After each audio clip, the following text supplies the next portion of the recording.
transformar nuestras luchas en victoria. Porque desafortunadamente nuestras luchas a veces creemos que son para derrotarnos o para hacernos ver incapaces o para hacernos flaquear, hermano. Pero Dios nos permite en nuestro andar diario luchar para crecer, luchar para madurar, luchar para aprender, luchar para adquirir nuevas experiencias, hermano, de la vida secular y de la vida cristiana. Las luchas que Dios nos permite enfrentar, entonces no son para destruir nuestra fe, ni son para que nos echemos para atrás.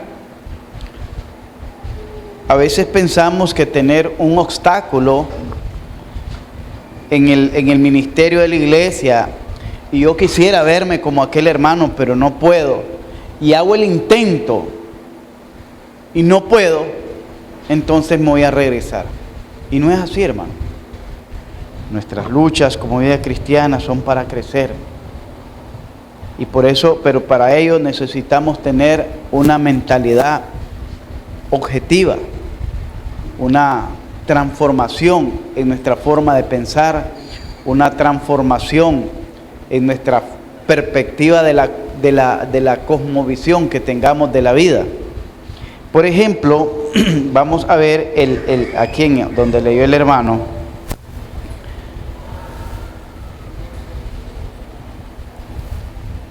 en el versos 8, ahí leyó, ¿verdad, hermano? Segunda de Corintios 4, ¿va? Ahí va. Entonces vamos a leer el versos 8. Perdón, el verso 7 y el versos 8 y 9. Dice: pero tenemos este tesoro en vasos de barro, para que la excelencia del poder sea de Dios y no de nosotros. Y comienza a enumerar, hermano, que estamos atribulados en todo, mas no angustiados, en apuros, mas no desesperados, perseguidos, mas no desamparados, derribados, pero no destruidos. Al final vamos a orar. Solo quiero darle la gloria al Señor y decirle: Señor, danos sabiduría y entendimiento para recibir el consejo sabio de tu palabra. Por Jesucristo nuestro Señor. Para la gloria de tu nombre lo pedimos. Amén. Hermanos, transformando nuestras luchas en victorias. No sé qué lucha estará enfrentando usted en su vida, pero sí sé que hay muchos hermanos que están padeciendo muchas dificultades o algo, de diferentes maneras. Quizá unos pueden estar padeciendo por desempleo, otros están padeciendo enfermedades, otros están teniendo problemas intrafamiliares, otros quizás problemas conyugales, otros quizás alguno, más de alguno, pueda tener un problema consigo mismo, porque a veces no necesitamos tener problemas con terceros, sino que estamos batallando algún problema con nosotros mismos, con alguna debilidad, con algún pecado, con alguna cosa que está martirizando nuestra mente, alguna preocupación, no sé, tal vez tiene algún proyecto, algún trabajo, no le salieron bien las cosas en el trabajo, o se le presentó un problema en el trabajo y se le complicó una situación y ahí anda. Pero cualquiera que sean las razones, hermanos, un familiar enfermo, o alguien que esté, un ser querido que esté padeciendo alguna necesidad. Pero ante cada lucha que nosotros tengamos, nosotros las podemos transformar en victoria, hermanos. Y no es como hacer así con una varita mágica y ya cambia la situación, sino es cambiando nuestra forma de pensar y de creer las cosas.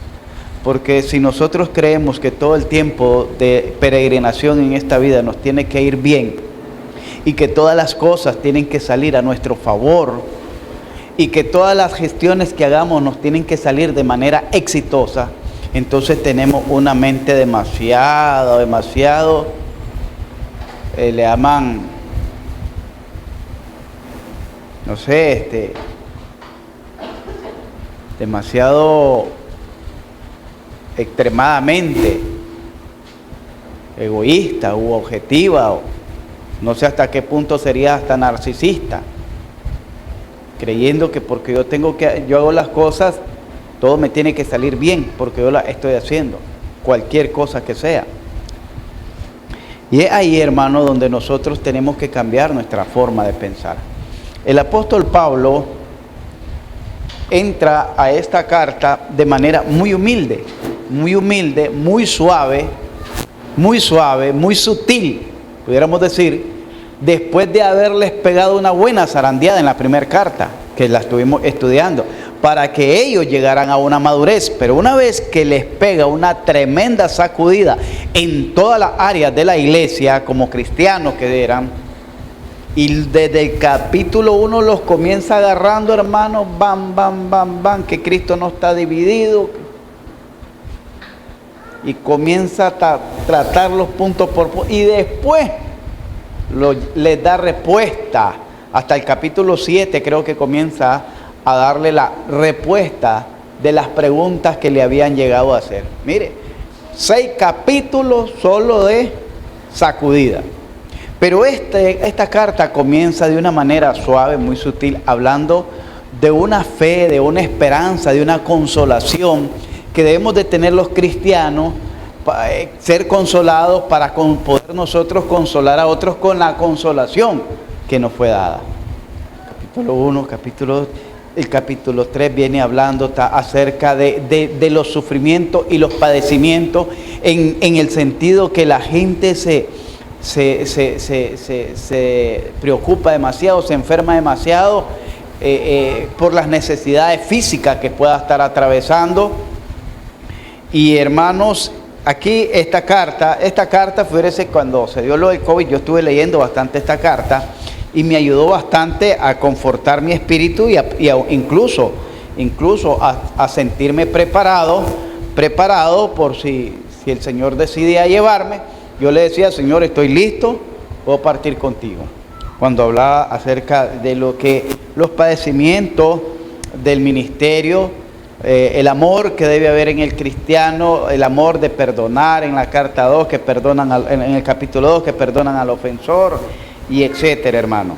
La autenticidad del ministerio, y comienza el apóstol a hablar, el capítulo 3, que no se recomienda a sí mismo, pero le habla de los padecimientos y cómo él ha transformado esos padecimientos, esas luchas, en victoria. Yo les digo, hermano, ¿usted cree que nosotros podamos estar enfrentando algún parecido en las luchas que enfrentaba el apóstol Pablo? No solo el apóstol Pablo, sino que aquí habla en términos generales, también habla de los colaboradores, de los padecimientos que él enfrentaba con su equipo misionero al ir a hacer la obra misionera, al predicar la obra misionera, y cómo se le oponía Satanás. Y dice que había mucha gente incrédula, el cual el Dios de este siglo le había cegado el entendimiento para que no le resplandeciese la gloriosa luz del Evangelio de Cristo. Ese era un padecimiento. Yo creo que como iglesia nosotros también podemos tener esa similitud de padecimiento. Se ha predicado por años en esta comunidad y, hermanos, lastimosamente no ha respondido como debería, quizás por la apatía a la sana doctrina, la apatía a las cosas correctas, la apatía al buen orden, ¿verdad? Y se identifican más con los grupos religiosos donde se expresan más las emociones y donde se expresan más la religiosidad en la vida del creyente que la misma convicción de lo que han creído. Quizás ahí nosotros nos pudiéramos asemejar porque se ha predicado y yo sé que se seguirá predicando en esta comunidad mientras este faro siga alumbrando. Pero llega el punto donde dice el apóstol Pablo, el verso 7, pero tenemos este tesoro. ¿A qué tesoro se refiere, hermano? Verso 7. Pero tenemos este tesoro. ¿Será que el apóstol Pablo había encontrado algún cofre o algún tesoro, algún mapa de un tesoro escondido? Y dice en vasos de barro. El tesoro, aquello precioso, aquello bello, de mucho valor, de mucha estima, que el apóstol viene detallando, no es otra cosa más que el Evangelio de Jesucristo. Pero tenemos este tesoro, aquí lo llama como algo valioso, algo incalculable. Por eso le digo, para poder nosotros transformar nuestras luchas en victoria, tenemos que cambiar la forma de ver las cosas, porque les digo, hay muchos hermanos que hoy miraron el culto como algo innecesario.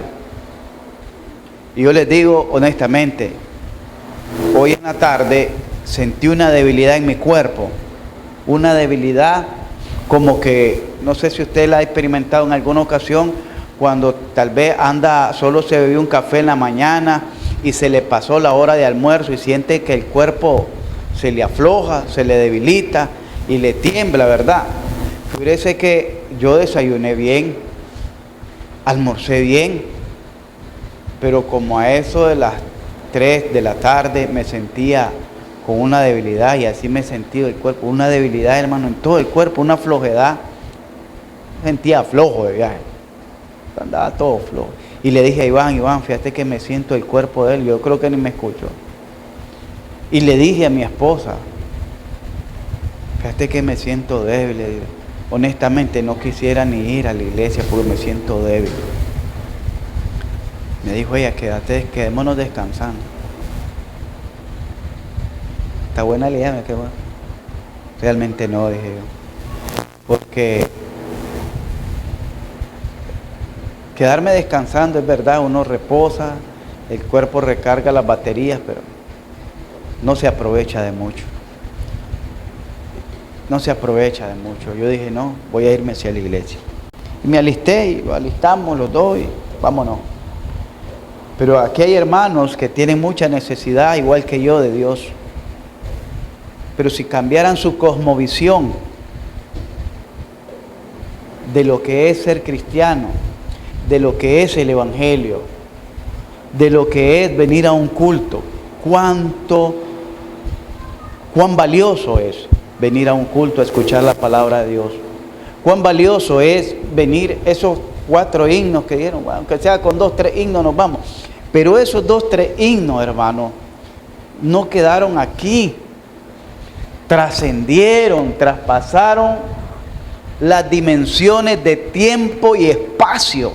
Oiga bien, esos himnos que se cantan aquí trascienden y traspasan la dimensión de tiempo y espacio, porque llega hasta la misma presencia de Dios donde no existe ni el tiempo ni el espacio. Hasta ahí llega y perdemos la oportunidad de haber expresado esa adoración a Dios. Perdemos la oportunidad de vernos como familia de Dios. Perdemos la oportunidad de aprender algunas cositas que aparentemente son sencillas y están en la Biblia. Pero a veces, como dice el apóstol Pablo, necesitamos recordarla. Necesitamos traerla a la memoria. Necesitamos refrescarla. Y una de ellas es darle el valor al Evangelio. a lo que usted ha aprendido. No verlo como una carga, no ver venir a un culto como una carga, sino como una oportunidad más de poder adorar a Dios. Y que después que usted salga de aquí, llega a su casa, bueno, si no ha cenado, pues llega mareado, pero llega sabroso a comerse aquella comida. Y cuando se acuesta de una manera tan relajada, porque usted siente que ya estuvo adorando a Dios, hermano. Entonces no va a sentir una carga, no va a sentir una pesadez, no va a sentir un problema venir a la iglesia. Va a sentir una oportunidad. Desde ahí usted está cambiando su forma de ver las cosas. De ver, eso se llama la cosmovisión. Cómo veo el mundo. Verlo de una manera diferente. Pero tenemos este tesoro. Y aquí dice, tenemos este tesoro. Y ese tesoro que es tan valioso, que es tan incalculable, hermano, es lo que le permitió, oiga bien, al apóstol Pablo poder transformar las luchas que tenía en victoria. Si usted no parte del punto de que venir a un culto no es una pérdida de tiempo, leer la Biblia no es una pérdida de tiempo, venir a orar no es una pérdida de tiempo, sino más bien es una oportunidad más. Si lo hizo ayer, bendito Dios, hoy tiene otra oportunidad de hacerlo. Si no lo hizo ayer, pues corra para que no pierda la oportunidad de hacerlo hoy y de sentir esa satisfacción de que ha llenado, no solamente ha cumplido con un programa, no solamente le ha cumplido a Dios, sino que ha llenado su corazón de esa sabiduría y de esa paz que solo Dios nos puede dar a través de su palabra. Es un tesoro, hermano, el Evangelio. No es cualquier cosa, es algo muy valioso. ¿Sabe por qué? Porque el Evangelio no nació en el corazón de un hombre. El Evangelio nació en el corazón de Dios. Así como nosotros provenimos, y estamos estudiando que provenimos del corazón de Dios, la palabra que Él nos da para que nosotros podamos vivir bajo esa bendición, también proviene del corazón de Dios. Así que no lo siente. Si usted comienza a cambiar esa sintonía y a verlo de una manera más objetiva, más gozosa, más deseosa, entonces va a llegar a decir como el salmista David, que una cosa he demandado y esta buscaré, estar todos los días en la casa de mi Padre. ¿Para qué decía? Para inquirir de su palabra. Una cosa he demandado a Jehová. Imagínese clase de demanda. Es una demanda. Señor, yo demando, como una queja, que yo esté todos los días en la casa de Jehová. Una demanda. No para que me vean, porque quiero inquirir, quiero tomar, quiero aprender de tu palabra, Señor. Pero para poder dar esa expresión, hay que tener un cambio de mentalidad, comenzar a valorar las cosas de Dios. ¿Cómo dice que buscaba él la palabra de Dios? Creo que el hermano Pedro un día puso esto, como el ciervo brama, y pusieron ahí un ciervo bramando, bramido por las corrientes de agua, así clama por ti, oh Dios, el alma mía. ¿Cuándo vendré y me presentaré delante de ti? Fueron mis lágrimas, mi pan de día y noche, mientras me dicen, ¿dónde está tu Dios? Pero para que usted pueda dar esos bramidos, que son unos gritos, el bramido que da este animalito, este ciervo, es un grito de angustia, es un grito de pánico, es un grito de desesperación. ¿Sabe por qué? Porque cuando ellos le hace falta el agua, es igual que nosotros, comienzan a experimentar deshidratarse, entonces su metabolismo comienza a destilar un líquido que se vuelve un olor que los depredadores a los 3 kilómetros lo sienten. Entonces, si él se está deshidratando, la grasa que el cuerpo tiene como reserva comienza a quemarse, y esa grasa los tigres, los depredadores, los leones, todos aquellos depredadores lo sienten a 3 kilómetros. Entonces él sabe que está atrayendo a la muerte, a una muerte segura por falta de agua. Entonces él brama por buscar esa agua y saciar su sed, pero también librarse del peligro que viene detrás de esa sed. Entender eso lo hacía el rey David, entendía eso, y entonces dijo: así clama por ti, oh Dios, el alma mía. Así, hermanos, tenemos que cambiar esa perspectiva entonces de qué es el Evangelio. Tenemos este tesoro, y una vez que usted cambia esa perspectiva, va a cambiar su forma de vivir, su forma de pensar. Y dice que aún estando atribulado, yo creo que tal vez algunos no estamos atribulados, tal vez más de alguno, tal vez no todos. En todo, dice, mire, estaban atribulados en todo, estaban amenazados de muerte, estaban siendo perseguidos. Porque a Pablo lo andaban siguiendo, taloneando, como dicen los mismos judíos, hasta habían hecho un voto de abstinencia para matarlo. Entonces él iba de ciudad en ciudad, y ahí iban de ciudad en ciudad siguiéndolo los judíos.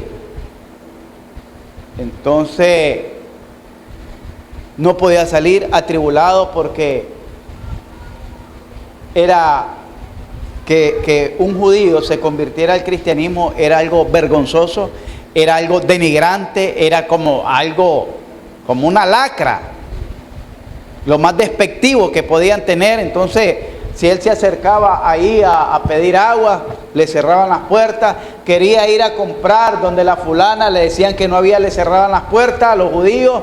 Donde iba era rechazado, donde iba era expulsado, donde iba era mal visto, era tribulación. Nadie lo recibía, ni su propia familia. Hermanos, pero dice que estaba atribulado en todo, pero más no angustiado. ¿Por qué? Porque más adelante vamos a ver por qué decía él que estaba atribulado, mas no angustiado. Estaba en apuros, sí, estuvo en apuros, en necesidades, quizás necesidades económicas, quizás necesidades de enfermedad. Estaba en apuros, quizás en necesidad de viaje, quizás necesitaba ir a Roma, pero no podía porque Satanás le había estorbado. Quizás necesitaba trasladarse, pero no tenía, como nosotros, un vehículo. No había ni quien le prestara una yegua, ni un burro, ni un camello. Y no tenía ni para pagar el bote, porque en ese entonces pagaba ya el pasaje. Estaba en apuros, no tenía que comer. Entonces se puso a trabajar. Estaba en apuro, se le enfermó uno de sus colaboradores. Y solo le quedó, pues, dijo, clamar a Dios, Epafrodito. Estaba en apuros, porque lo andaban todavía persiguiendo. Pero dice que no era algo de angustiarse. ¿Saben qué es la angustia? La angustia es un mal del alma, donde están nuestras emociones, que creemos que pasa por encima de la preocupación. Porque la preocupación, uno se preocupa y está ahí, pero la angustia es el afán de querer resolver aquello de manera inmediata y por nuestros propios recursos. Entonces él decía: estoy en apuros, pero tranquilo, yo sé en quién he creído. Estoy en apuros, pero yo sé que voy a pasar esta nube negra. Estoy en apuros, pero yo sé que después de la noche viene el sol, viene el día. Estoy en apuros, pero El Señor me librará de todas estas aflicciones. Pero para eso necesitamos cambiar nuestra mentalidad. Darnos cuenta en quién hemos creído. Perseguido, dice. Bueno, a nosotros los que nos persiguen son los corteros. Mas no desamparados. ¿Quiénes los perseguían a ellos? Los judíos. ¿Quiénes los perseguían? Los romanos. Pero ellos decían, mas no desamparados. ¿Por qué creían que no estaba? ¿Por qué dice no desamparado? Porque ellos creían en el Salmo 91, que el que habita al abrigo del Altísimo morará bajo la sombra del Omnipotente. Diré yo a Jehová, esperanza mía, castillo mío, mi Dios, ¿en quién confiaré? No estoy solo en esto. Dios está conmigo. Esta leve tribulación va a pasar pronto. Esta leve situación va a pasar pronto. Esta leve enfermedad va a pasar pronto. Aunque sea una enfermedad de muerte, pero va a pasar pronto, hermano. Porque pronto volamos. Pero va a pasar. No va a ser eterna.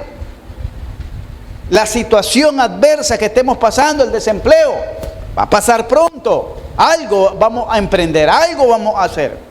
Mire, yo siempre he creído que los tiempos de desempleo son las mejores oportunidades para que uno pueda emprender un negocio. Porque ahí es cuando a uno se le enciende la pipa para buscar qué hacer. Pero cuando hay trabajo, se siente uno cómodo y ya se acomoda a lo que gana. Pero cuando está sin trabajo, dice, bueno, voy a vender tajas con queso, y después de tajas con queso miró, bueno, ahora le voy a meter maduro con queso, voy a hacer enchiladas, después voy a hacer esto, voy a meterle fresco, y cuando miró ya le metió un poco de cosas. Emprendimiento. Y está en su casa viendo a sus hijos y no necesita andar aguantándole a nadie. Claro que no sale bien bonito uno como cuando va al trabajo, bien, aunque sale bañado, perfumado, bien vestido, aunque venga sudado y todo. Pero es un emprendimiento. Dice que perseguido, mas no desamparado, derribado, nos caímos, nos desanimamos, pero hasta ahí no llega la historia. Podemos levantarnos y seguir adelante. Pero para eso tiene que aprender a cambiar su forma de pensar. ¿Qué hacen algunos? Porque yo lo observo. Yo observo cuando me pierden una semana, 2 semanas, 3 semanas, 1 mes, 3 meses. Ya no sé ni si contar con ellos porque dan 4 meses. No hay justificación, hermanos, para ellos. Si aquí lo que le dedico 1 hora al Señor, 1 hora y media. Va a decir alguien, pastor, en 1 mes no tuve 1 hora y media disponible. Que estabas en la modelo metido. Estaba internado 24/7 en un hospital. Está de acuerdo. Pero el día que tuviste libre y hubo culto, entonces sí pudiste. Venía cansado. Pero pudiste.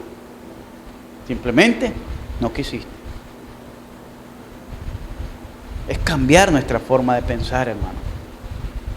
Dice que podemos estar caídos, pero no estás derribado. Levantate, sacudite, renovate, restaurate, avivate. Pero podemos hacer algo diferente, hermano. No todo está perdido. Esta historia todavía no se ha terminado. Esta historia se termina hasta que venga Cristo y comenzamos una nueva historia. Pero entre tanto, sigámoslas escribiendo, hermano. Ya la página de ayer ya pasó, dele vuelta, comencemos a escribir una nueva historia. Pero no estás derribado. ¿Por qué te vas a sentir ya que no puedes? Tienes manos, tienes pies, tienes un intelecto. Puedes seguir adelante. Pastor, es que siga adelante. Siga adelante. Cuando a mí me dicen, yo les digo siempre, siga. Esto no es de quedarse atrás. Yo no soy quien para decirle, mire, hasta aquí nomás llegó usted porque falló. Eso se lo va a decir el Señor. Yo no. Yo lo que le digo, siga adelante. Siga adelante. Hasta que el Señor diga lo contrario. ¿Falló o no falló Pedro? ¿Falló o no falló Judas?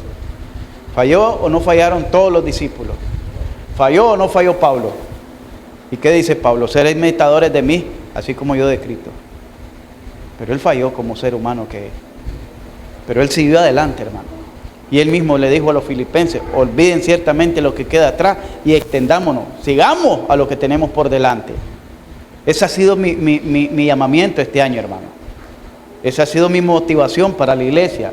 Mi persuasión para la iglesia ha sido esa. Sigamos adelante. Ya pasó lo que pasó. Ahora levántese, sacúdase y siga adelante. Siga de frente. Pero no se quede. Se quedan los flojos. No se quede. Sigamos adelante. Cambiemos la historia. Hagamos historia con una manera diferente de pensar. Y sigue diciendo, hermano. Derribados pero no destruidos, llevando en el cuerpo siempre por todas partes la muerte de Jesús, para que también la vida de Jesús se manifieste en nuestro cuerpo. Ahí cuando dice llevando siempre por todas partes la muerte de Jesús, es la predicación del Evangelio. Esta iglesia no sale a predicar, hermano, porque no ha cambiado su forma de pensar. Cambiando nuestra forma de pensar, esta iglesia va a cambiar. Por ahí comenzamos, cambiando nuestra forma de pensar. De lo contrario, mire, esta gente sí sufría por causa del Evangelio, llevándose por todas partes la muerte de Cristo, predicando por todas partes a Cristo crucificado. Y nosotros ni aquí venimos a predicar, mucho menos en la casa, mucho menos en el vecindario.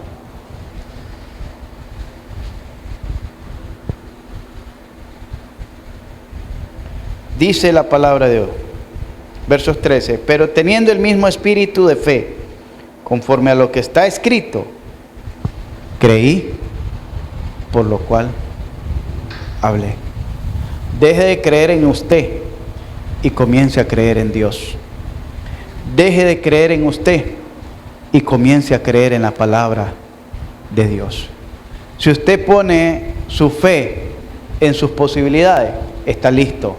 Si usted pone su fe en su fuerza, está listo. Si usted pone su fe en su humana sabiduría, está listo. Está eliminado. Porque el mismo Pablo dijo, y para esto, ¿quién es competente?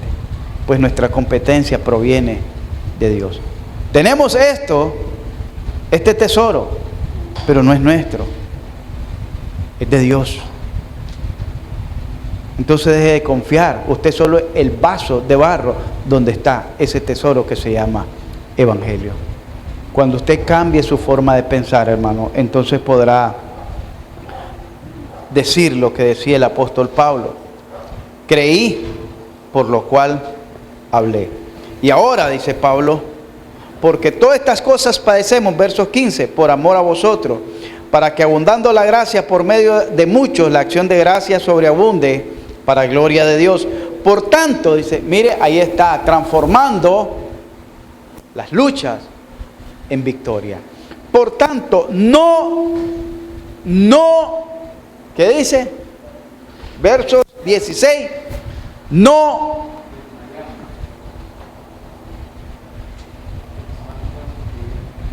desmayamos. Hay algunos que no se han desmayado, ya cayeron en coma. En un coma espiritual que ya no se levantan. Por tanto, no desmayamos. Antes, aunque nuestro hombre exterior se va desgastando, el interior, no obstante, se renueva de día en día, transformando nuestras luchas en victoria.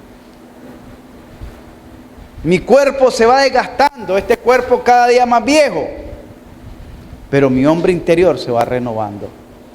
Mi hombre interior va refrescándose, va mejorando, va creciendo, va aprendiendo más, va madurando más, va avanzando más hacia esa gloria de nuestro Señor Jesucristo. Para eso necesitamos tener un cambio de mentalidad, porque muchos están más preocupados por las aflicciones del cuerpo que por las aflicciones del espíritu. Y termina esta conclusión de una manera hermosa, dice, porque esta leve tribulación momentánea, les dije, esto no es para siempre, Esto no es forever, es temporal. Produce en nosotros un cada vez más excelente y eterno peso de gloria, no mirando nosotros las cosas que se ven, sino las que no se ven. Pues las cosas que se ven son temporales, pero las que no se ven son eternas. Para que usted pueda transformar, hermanos, una lucha que esté atravesando, un problema que esté enfrentando, una necesidad, una dificultad, en una victoria, hermano, tiene que cambiar de sintonía, cambiar su forma de pensar, cambiar de ver las cosas. En virtud de ver el problema, mire la oportunidad que Dios le está dando para crecer. En virtud de ver el problema, mire la oportunidad que Dios le está dando para orar.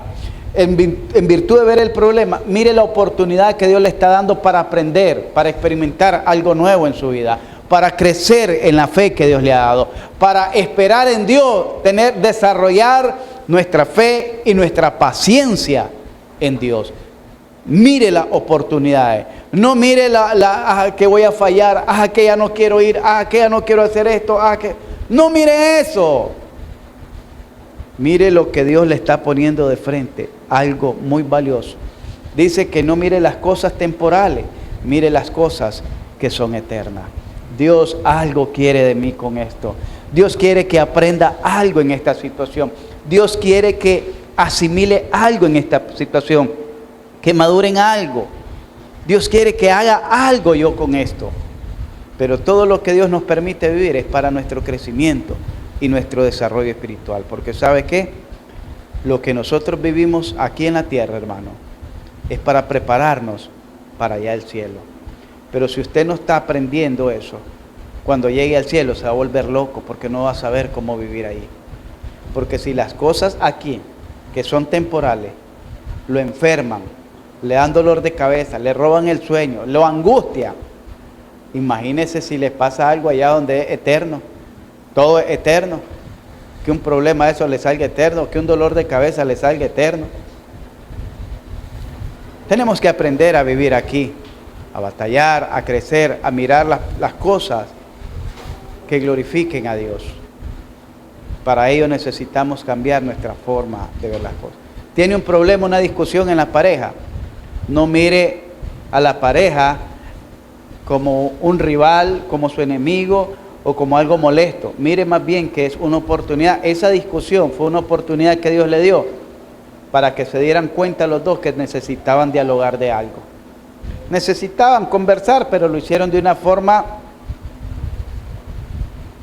mal. Se agarraron de la carne y no del espíritu. Necesitaban conversar, eso era todo. Porque después de la discusión, te lo aseguro, a mí me ha pasado. Después de la discusión, bam, bam, bam, bam, bam. Ya nos enojamos, allá al rato nos sentamos a platicar. Y ya hicimos las paces, platicamos, y hasta que platicamos nos entendimos, nos hicimos los bravetones, nos hicimos los bravos, los enojados, o los sentimentales, los ofendidos, pero al final llegamos a un acuerdo. Pero el acuerdo se llega no después de la discusión, se llega después de la plática. Entonces, ¿qué era lo inmediato? ¿Haber discutido o haber conversado? Haber conversado. Pero algo se tiene que aprender aunque sea de eso. Necesitamos conversar sobre ese asunto. Necesitamos conversar sobre ese tema. Necesitamos cambiar nuestra mentalidad y nuestra forma de ver las cosas, hermano, para poder transformar nuestras luchas que tenemos a diario en victoria. Alguien decía, oportunidades de mejora. En pocas palabras, su lucha lo va a llevar o a derribarlo o a tener una oportunidad de mejora. Pero eso va a ser de acuerdo a como usted esté creyendo. Pongámonos en pie, vamos a orar, hermano. Tenemos unos minutos para orar.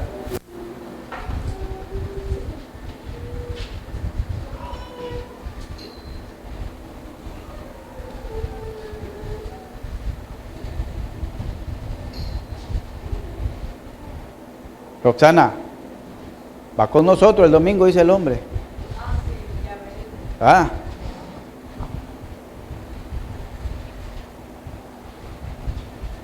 Con nosotros. Estoy alegre ya.